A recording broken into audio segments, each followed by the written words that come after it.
Terhadap SPG, sebuah dealer mobil di penginapan Teduhayu Jalan Kebo Iwo Denpasar akhirnya dibekuk jajaran kepolisian di Jalan Trans Ratahan, Minahasa Tenggara, Sulawesi Utara. Korban yang merasa tidak puas akan pelayanan pelaku sebagai seorang pria panggilan dan berujung ketersinggungan pelaku sehingga menghabisi nyawa. Hai, welcome to Artocles. Hari ini saya mau bahas kasus dalam negeri lagi. Semoga bisa diterima dengan baik tanpa bermaksud menyudutkan pihak manapun. Saya hanya menyadur dari beberapa portal berita, dirangkum dan disajikan ulang tanpa melebihkan atau mengurangi.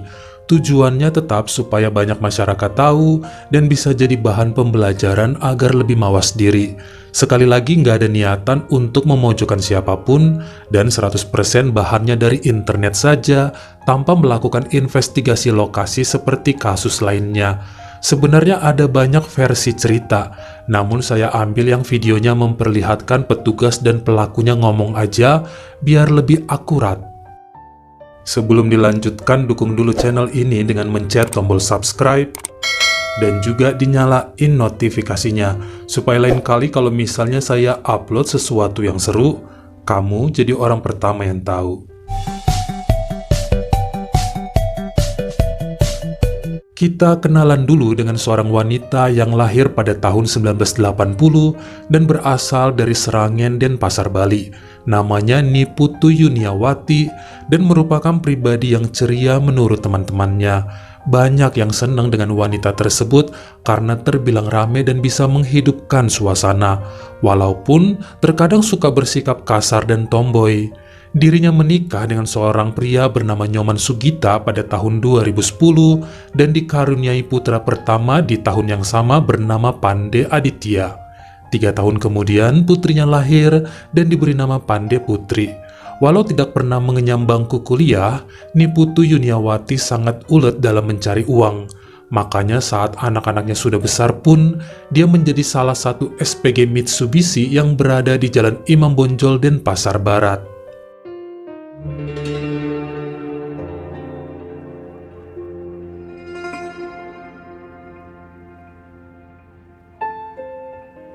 Hubungan antara Niputu dengan suaminya Nyoman Sugita ternyata enggak semulus yang dilihat orang. Sering terjadi pertengkaran yang berhubungan dengan sikap dan attitude wanita tersebut yang suka blak-blakan tanpa peduli perasaan orang lain. Apalagi dia memiliki penghasilan yang lebih besar. Hal ini menjadi pemicu hubungan suami istri tersebut terasa hambar. Namun mereka enggak bercerai demi kedua anaknya. Yang ada, pasangan tersebut sudah pisah kamar bertahun-tahun dan hanya sejalan mengenai pengasuhan anak. Kalau urusan percintaan udah nggak saling peduli lagi. Dari sinilah Niputu kemudian membuat akun di jejaring sosial micet untuk berkenalan dengan orang baru. Bukan hanya itu, dia juga coba menawarkan beberapa jenis mobil yang dijualnya di sosmed ini. Sampai kemudian pada bulan Juli 2019, dirinya berkenalan dengan seorang pria bernama Bagus Putu Wijaya yang saat itu berusia 33 tahun. Mereka saling cocok dan sering chat serta video call. Menurut pengakuan pria tersebut, dia profesinya pengusaha dan Niputu sangat suka karena Bagus cukup romantis. Apalagi kala itu wanita tersebut terbuka sekali mengenai pernikahannya yang sedang retak. Mereka pun resmi berpacaran secara online walau belum pernah ketemuan langsung.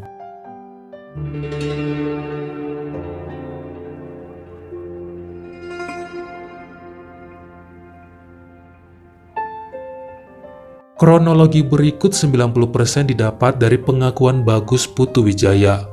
Melalui obrolan yang rutin, kemudian Bagus mengajak Niputu untuk ketemuan. Lelaki itu juga bilangnya berniat membeli salah satu mobil yang biasa ditawarkan perempuan tersebut secara online. Dia tertarik dengan Mitsubishi Expander dan nanti uang mukanya bakalan dikasih dengan menggunakan cek. Setelah saling setuju, mereka janjian buat ketemu pada hari Senin 5 Agustus 2019 di daerah Denpasar Kota. Hingga tiba di hari H, mereka pun berjumpa dan nampak saling puas dengan pertemuan langsung tersebut. Keduanya pun makan di sebuah restoran kecil dan semua yang bayar adalah Niputu. Namun dari perbincangan mereka baru ketahuanlah bahwa Bagus bukan seorang pengusaha. Sepertinya Niputu jago menilai sampai membuat pria itu ngaku sebenarnya dirinya bekerja sebagai pria panggilan dan biasa melayani para wanita kesepian dengan tarif Rp500.000 untuk sekali kencan. Hal ini tidak membuat Niputu keberatan berkenalan dan kemudian obrolan mereka beralih tentang pembelian mobil yang sudah diomongin sebelumnya. Bagus menyerahkan cek senilai Rp10 juta sebagai uang muka. Awalnya perempuan itu nggak percaya, siapa tahu aja cek palsu. Makanya diajak barengan buat mencairkan langsung. Ternyata memang harus mendatangi 2 buah bank baru bisa uangnya keluar. Karena sudah memegang cash, Niputu dengan baiknya menawarkan untuk membelikan Bagus sebuah handphone. Lalu mereka pun mampir di sebuah counter dan pria tersebut punya handphone baru merek Vivo karena yang sebelumnya udah rusak. Mau video call aja susah katanya. Setelahnya, kedua orang ini ngobrol lagi di sebuah rumah makan. Niputu menyatakan ketertarikannya pada pria itu. Bahkan dengan berani, dia mau bayar Rp500.000 asalkan Bagus mau melayani saat itu juga. Mereka pun saling setuju dan mencari beberapa penginapan murah dari Google. Dapatlah yang bisa bayarnya per jam. Dan keduanya langsung meluncur dengan menggunakan mobil milik Niputu, yaitu Suzuki R3 putih dengan nomor plat DK1988HA. Karena ternyata waktu ketemuan tadi, si Bagus naik ojek online. Mereka pun tiba di penginapan Teduh Ayu 2 yang ada di Jalan Kebo Iwa Utara, Denpasar, pukul 6 sore waktu Indonesia Tengah. Dengan dilayani resepsionis Kadek Yuliani, Niputu membayar Rp60.000 dan wajib check out pada pukul 8 malam, hanya 2 jam aja. Kemudian dengan bergandengan tangan, wanita itu bersama Bagus menuju ke kamar nomor 8 sambil bercanda-canda. Di kamar inilah kemudian mereka memadu kasih. Setengah jam kemudian kelar juga, dan Niputu yang emang orangnya blak-blakan menyatakan dirinya nggak puas. Dia ngomong kepada Bagus, "Kamu bilang udah 4 tahunan kerja begini, kok pelayanannya nggak sejago tampangmu? Rugilah saya bayar kamu segitu. Mana udah dibeliin handphone, duit juga iya."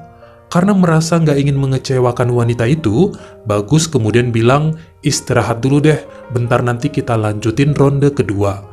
Namun ternyata setelah selesai putaran kedua pun, tetap aja Niputu marah-marah karena pria tersebut dianggap lemah, gampang lemes dan tidak memuaskan. Hinaan dan kata kasar mulai keluar dari mulut sang SPG yang membuat Bagus tersinggung. Bahkan Niputu mulai berani melayangkan tangannya duluan saat mereka berdebat.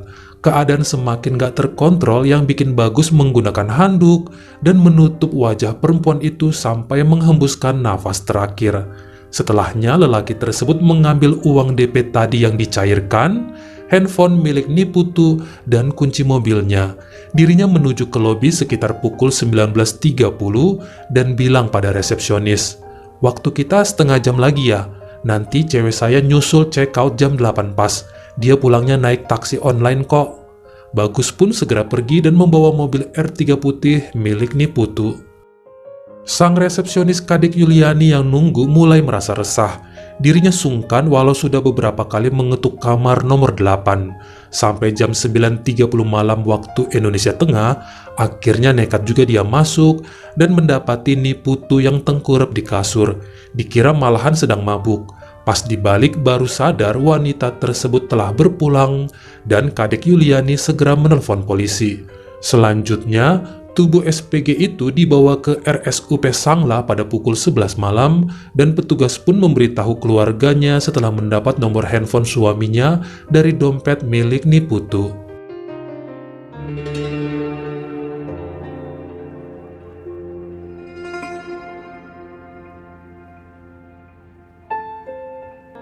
Sebenarnya sehari setelah peristiwa ini, pihak keluarga sempat bingung dengan yang sebenarnya terjadi. Apalagi saat itu, pihak kepolisian juga masih menyembunyikan banyak fakta disebabkan penyelidikan masih berjalan. Belum ada keterangan apapun yang diumumkan. Makanya pihak keluarga yang disampaikan anak sulung Niputu, yaitu Pandi Aditya, mendatangi orang pintar untuk melakukan upakara. Dari sinilah mereka tahu bahwa sang ibu telah pergi untuk selamanya, karena dihabisi dengan sengaja. bahkan katanya sampai tahu gambaran orang yang melakukannya. Kombes Pol Rudi Setiawan mengatakan pihaknya mendapatkan ciri-ciri pelaku dari CCTV penginapan dan ditelusuri terus, hingga kemudian berhasil menemukan mobil R3 putih milik sang SPG yang telah dijual kepada seorang penadah senilai 10 juta rupiah. Dari sinilah identitas Bagus pun didapat dan diketahui pria tersebut sudah pergi dari Denpasar menuju ke Manado. Satgas Siti Osi Jatan Ras Polda Bali dibantu oleh jajaran kepolisian Sulawesi Utara kemudian mendapatkan sebuah alamat yang merupakan tempat tinggal istri Bagus dan didatangi langsung pada Kamis malam 8 Agustus 2019. Namun sayangnya lelaki itu tidak ada di sana, lagi di rumah saudaranya. Langsung dia dikejar ke tempat yang dimaksud di daerah Ratahan, Minahasa Utara, dan terlihat Bagus sedang berjalan di sisi trotoar sekitar jam 9.30 malam. Segera dengan cepat ditangkap tanpa perlawanan.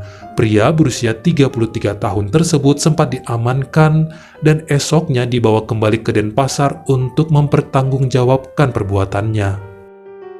Berdasarkan pengakuan Bagus, dirinya sangat kecewa dan tersinggung dengan segala ucapan yang dilontarkan Niputu saat itu di penginapan Teduh Ayu 2. Makanya membuat nyawa wanita tersebut melayang. Setelahnya dia menjual mobil milik perempuan itu senilai 10 juta rupiah dan uangnya dipakai untuk beli baju baru, makan, biaya taksi online dan tiket pesawat dari Bali ke Manado yang terlebih dulu transit di kota Surabaya. Dirinya juga sempat menginap 1 malam di Bandara Ngurah Rai. Saat itu petugas mengatakan bahwa Bagus bisa terkena pasal berlapis, yaitu bukan saja karena telah menghilangkan nyawa ibu 2 anak tersebut, namun melakukan pencurian juga. Dari hasil interogasi terungkap aksi berawal dari perkenalan korban Niputu Yuniati dengan pelaku melalui media sosial. Saat itu korban menawarkan mobilnya dan kebetulan pelaku berniat membelinya. Dalam pertemuan itu terungkap pelaku seorang pria panggilan. Kebetulan korban yang telah lama pisah ranjang membuat mereka melakukan kesepakatan untuk menyewa sebuah kamar di penginapan Teduh Ayu 2. Dalam perjalanan korban merasa tidak puas akan pelayanan pelaku, padahal telah dibayar mahal. Atas protes Persidangan yang terjadi di Pengadilan Tinggi Negeri Denpasar nampaknya nggak begitu alot. Yang pasti, Bagus nggak pernah merasa dirinya pantas dihukum sebab melindungi diri dijadikan tameng untuk bisa bebas. Selalu beralasan Niputu sebagai orang pertama yang memulai pertengkaran dan melakukan kekerasan. Sampai kemudian pada keputusan akhir yang dibacakan oleh Ketua Hakim Herianti SHMH pada hari Senin 6 Januari 2020 di ruang sidang Kartika, tetap saja Bagus Putu Wijaya dinyatakan bersalah atas pelanggaran pasal 338 KUHP, yakni menghilangkan nyawa Niputu Yuniawati serta mengambil barang milik orang lain. Dirinya terkena hukuman 11 tahun kurungan yang sempat ditolaknya. Sebenarnya kalau boleh mengutarakan opini pribadi saya, ada beberapa hal janggal dalam kasus ini. Yang pasti semua kronologi yang ada berdasarkan cerita Bagus sendiri dan beberapa tambahan sedikit dari resepsionis dan penadah mobil R3. Sekali lagi tanpa mau menyudutkan siapapun dan gak ada niatan meragukan kinerja polisi di Bali, sebagian orang termasuk saya merasa hukuman yang diterima Bagus terlalu ringan, walaupun dia teriak-teriak berhak dibebaskan. Sepertinya pengadilan terlalu percaya dengan semua kronologi tadi yang diungkapkan si pelaku ini. Yang aneh adalah, 1. Lelaki itu ngaku udah kenal sebulan dengan Niputu, bahkan sempat berpacaran secara online sejak bulan Juli 2019. Padahal dari beberapa sumber menyebutkan, polisi menemukan hasil percakapan keduanya di micet. Itu kenalannya baru tanggal 2 Agustus 2019, jadi 3 hari sebelum kejadian. Di sini sebenarnya bisa ketahuan bahwa pria tersebut telah berbohong. Kedua, lelaki ini akhirnya mengaku pada polisi dia merupakan seorang pengangguran, kerjanya cuma jadi pria panggilan dan jarang dapat tamu juga. Bagus memiliki 2 istri, 1 istri sah ada di Bali dan istri sirinya di Manado tempat kemarin dia kabur. Bagaimana mungkin seorang pengangguran begitu memiliki sebuah cek walau hanya bernilai 10 juta rupiah atas nama dirinya? Tidak pernah disebutkan keberadaan cek tersebut. Tidak pernah juga disebut apa nama 2 bank yang didatangi untuk mencairkannya. Bahkan handphone Vivo yang katanya dibeliin Niputu buat Bagus karena cinta banget, nggak pernah terlihat wujudnya. Ketiga, hasil pemeriksaan dokter, di anunya si SPG terdapat luka yang kemungkinan bukan hasil hubungan suka sama suka. Apakah mungkin sebenarnya pria tersebut memang berniat mencuri mobil wanita itu dan menggagahinya terlebih dahulu? Ini opini saya dan sebagian orang yang merasa aneh karena sekali lagi kronologi yang ada cuma berdasarkan ucapan Bagus yang membuatnya cuma menerima hukuman 11 tahun. Atau bisa aja saya salah karena pertimbangan hakim dan jaksa serta para petugas pasti lebih otentik. Atau mungkin kamu ada yang udah ngikutin kasus ini dan tahu lebih banyak. Boleh share ya di kolom komentar. Sekali lagi pembahasan ini cuma sebagai sarana berbagi informasi supaya lebih mawas diri. Kita hormati semua tokoh yang ada di dalamnya dan saya mohon maaf jika ada salah kata.